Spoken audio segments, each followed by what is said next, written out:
তো হাই বন্ধুরা, শুভ সকাল সবাইকে।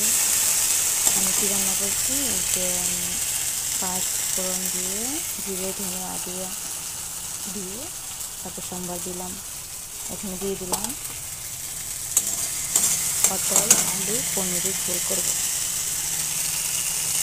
তুলে দিলাম, এগুলো একটু ভালো করে নেড়ে চেড়ে তারপর ঘি দিয়ে দিলাম।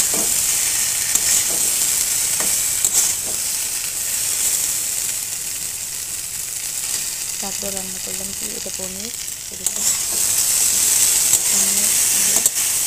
পটল দিয়েছি। তো হাই হ্যালো বন্ধুরা, তোমরা সবাই কেমন আছো? শুভ সকাল। আজ আমি রান্না করছি পটল আলু পনির। এটা দিয়ে ধনিয়া আদা দিয়ে দিলাম, পাঁচ ফোড়ন দিয়ে তেলে। তারপর পনির আলু পটল দিয়ে দিলাম।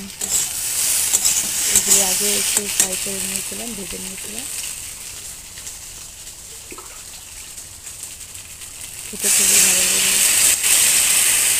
তোমরা হয়তো অনেক কিছু দাও, আমি এগুলো দিয়েই করি, অত মশলা দিই না অন্য কিছু।